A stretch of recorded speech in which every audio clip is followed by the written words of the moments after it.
அன்பின் பரலோகத்தின் பிதாவே, சந்தோஷமான இந்த நாளுக்காக உமக்கு நாங்கள் நன்றி சொல்கிறோம். இந்த நாளிலும் தேவடைய கிருபை எங்களோடும் கூட இருந்து இந்த ஆபத்துகளை இல்லாதபடிக்கு பாதுகாத்து மே மாதம் முழுவதிலும் 5 மாதங்கள் முழுவதிலும் தேவதீரங்களோடு கூட இருந்து வழி நடத்தினீர். உமக்கு நாங்கள் நன்றி செலுத்துகிறோம். நல்ல சுகம் பலனை கொடுத்தீர். உமக்கு நாங்கள் நன்றி செலுத்துகிறோம். இந்த 6வது மாதத்திலும் தேவனுடைய வசனத்தை தியானிக்கும்படியால் தேவன் உதவி கொடுத்ததற்காக நன்றி சொல்கிறோம். இப்பொழுது வசனங்களை நாங்கள் தேவ ஆவியானவர் எங்களோடு கூட இருந்து சைகை நன்றாக புரிந்து கொள்ளவும் உம்முடைய நாமத்தை மகிமைப்படுத்த உதவி தாரும். இயேசுவின் நாமத்தில் பிதாவே, ஆமென். பழைய பாட்டு ஒன்று ஷார்ட்டாக பாடலாம். சரி. ஏசு நல்லவர், ஏசு நல்லவர், ஏசு நல்லவர், நல்லவர் எனக்கு.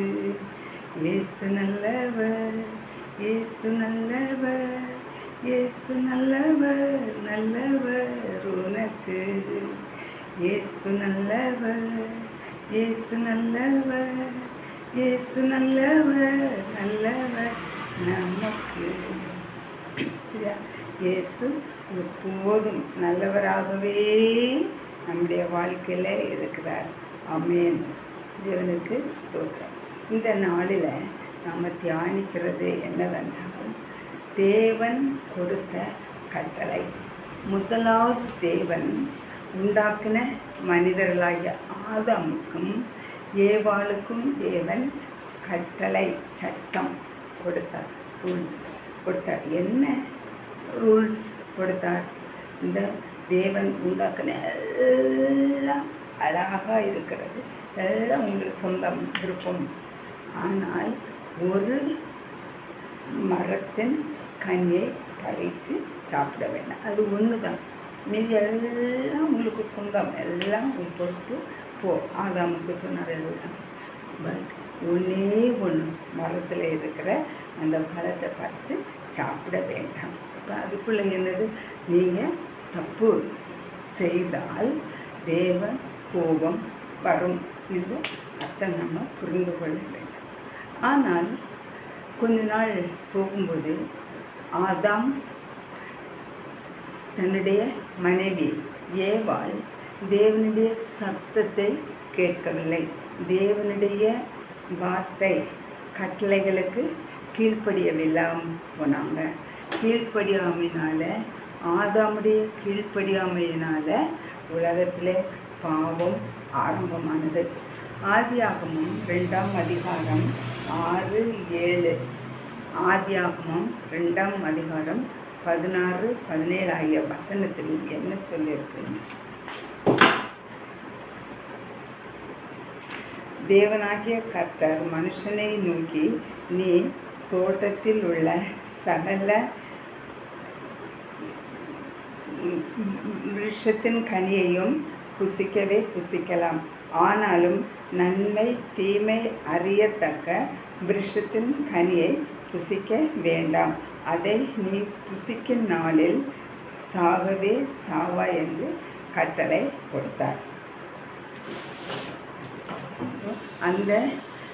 அந்த வசனத்தில் என்ன சொல்றதுக்கு? நீ பருத்து சாப்பிடும்போது நீ செத்து போக அப்படின்னு தேவன் கட்டளை கொடுக்கிறார். ஆனால் போகும்போது ஆதாமுடைய மனைவியாகிய ஏவாள் தோட்டத்தில் போய் பார்க்கும்போது பழம் அழகாக இருக்கிறது.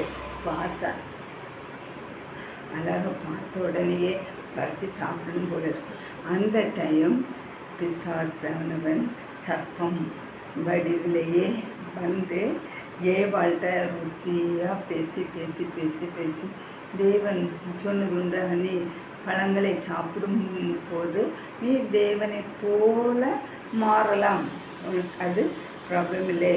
அதனால் நீ தேவனுடைய வார்த்தைக்கு நீ கீழ்ப்படியவில்லையானாலும் பரவாயில்லை. ஆனால் இந்த பழம் அழகாக இருக்கிறது, நீ பறித்து சாப்பிடலாம் என்று சொல்லி அந்த பிசாசு ருசியாக பேசினது.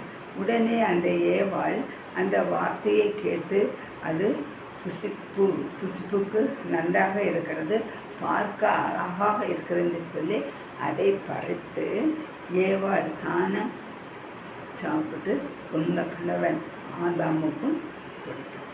ஆதாம் வாங்கி சாப்பிட்டார். இப்போது அவளுடைய தப்பை அவங்க உணர்றாங்க. துணிகள் இல்லாமல் இருக்கிறதை அவர்கள் உணர்றாங்க. அப்போது தேவன் சொன்ன கட்டளைக்கு கீழ்ப்படியாமல் பாவம் செய்தார்கள். நாமும் அதுபோல் தப்பு செய்யும்போது என்ன செய்வோம்? நம்ம ஃபேஸ் முடியாது.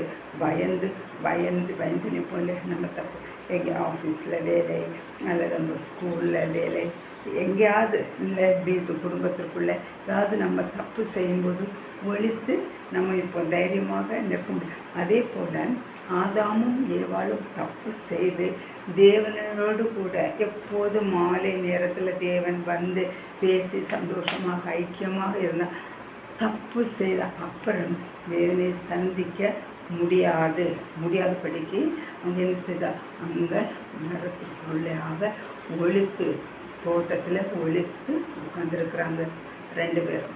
அப்போ தேவன் வழக்கமாக சாயங்கால நேரத்தில் வந்து ஆதாமே எங்கே இருக்கிறாய் அப்படி கேள்வி கேட்குறாங்க. அப்போ தேவன் கேள்வி கேட்கும் பதில் ஆதாம் என்ன சொன்னால், தேவனுக்கு பயந்து தோட்டத்துக்குள்ளே ஒழித்து கொண்டு இருக்கிறேன் அப்படின்னு சொல்லிட்டு தேவனிடத்தில் பதில் ஆதாம் பேசுகிறதை நாம் பார்க்கிறோம். அப்போ தேவன் சொன்ன வார்த்தைக்கு கீழ்ப்படியாததன் மூலமாக பாவம் உலகத்தில் ஆரம்பம் பண்ணது. கீழ்ப்படியாமை ஒரு பாவம். அந்த பாவத்தின் மூலமாக தேவனுக்கும் மனிதனுக்கும் இருந்த உறவு துண்டிக்கப்பட்டது. அந்த பாவத்தின் மூலமாக தேவனுக்கும் மனிதர்களுக்கும் இருக்கிற ஐக்கியம் துண்டிக்கப்பட்டது. தேவன் ஆதாமுக்கும் ஏவாளுக்கும் பாம்புக்கும் வந்து தண்டனை கொடுக்கிறார். முதலாவது தேவன் பெண்ணுக்கு தண்டனை கொடுக்குறனே, குழந்தை பிறக்கும்போது வேதனையோடு குழந்தை பிறப்பா என்று நான் சுருக்கமாக சொல்கிறேன். 2வது சர்ப்பத்துக்கு சொல்லும்போது சர்ப்பத்துக்கு என்ன சொன்னால், நீ மற்ற மிருகங்களைப் போல கால் நடக்காமல் வயர்னால் ஊந்து மண்ணு சாப்பிடுவாய் அப்படி தண்டனை கொடுத்த. 3வது ஆதாமுக்கு தேவன் கொடுத்த தண்டனை என்னது? உனக்கு வாழ்நாள் முழுவதும் நீ வேர்வை சிந்தி வேலை தொண்டு வேலை செய்ய வேண்டும் என்று சொல்லி தண்டனை கொடுத்தார். கடைசியில் நாம் பார்க்கும்போது கீழ்ப்படியாமையில் தேவன் கோபத்தில் ஏதேன் தோட்டத்திலிருந்து ஆதாமையும் ஏவாளையும் தள்ளிவிட்டார். தேவனுக்கும் மனிதனுக்கும் இருந்த தொடர்பு துண்டிக்கப்பட்டது. பிரகாசமான தேவன், பாவமில்லாத பரிசுத்தமான தேவனோடு பாவிகளாகிய நாம் உறவாட முடியாது.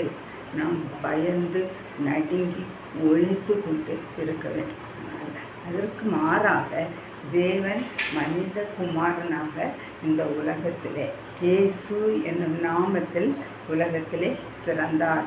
மரியாதை அதை கிறிஸ்து பிறப்பு என்று நாம் சொல்லுகிறோம்.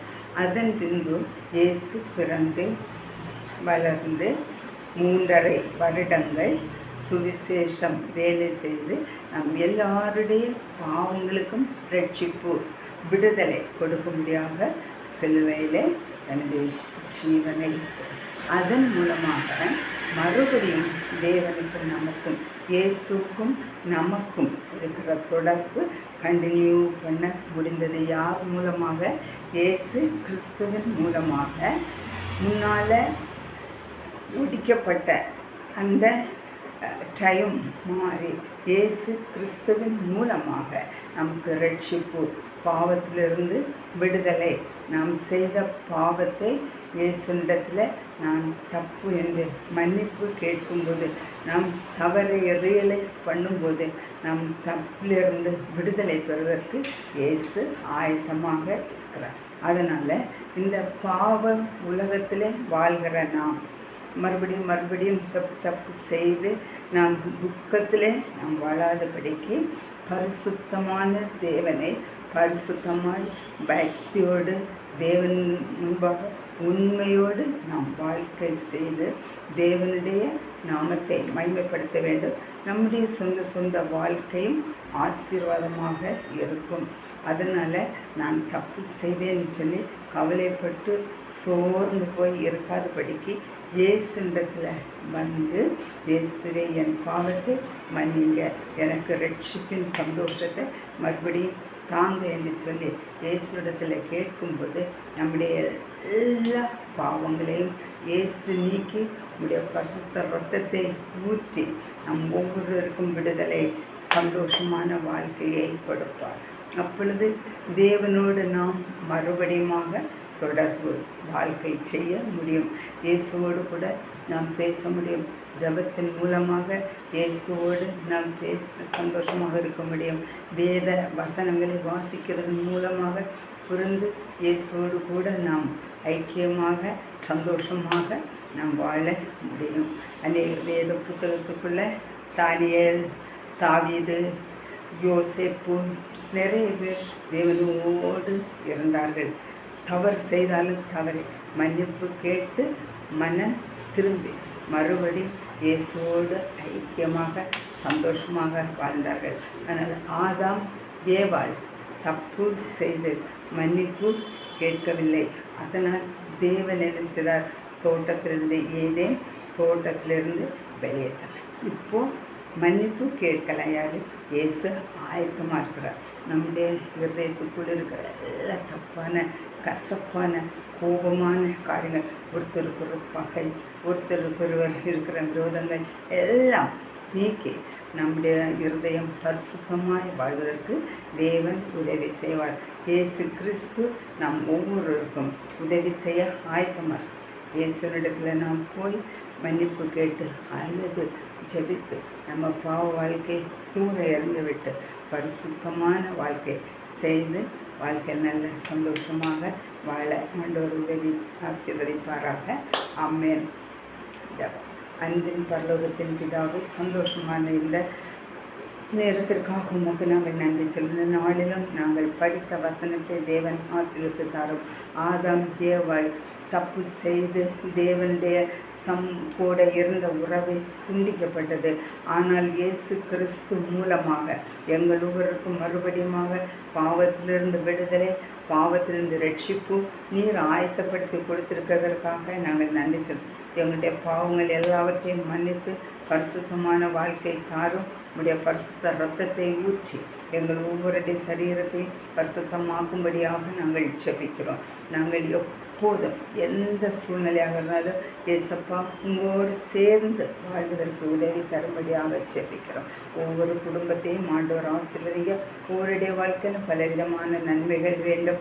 கஷ்டங்கள், கவலைகள், பாரங்கள், துக்கங்கள் எல்லாவற்றையும் ஏசப்பா நீர் நீக்கி போட்டு சொந்த குடும்பத்திற்குள்ளே சமாதானத்தை, சந்தோஷத்தையும் கொடுங்க. பண கஷ்டங்களை நீக்கி போடுங்க. குழந்தைக்காக காத்திருக்கிறவங்களுக்கு குழந்தை பாக்கியத்தை கொடுங்க.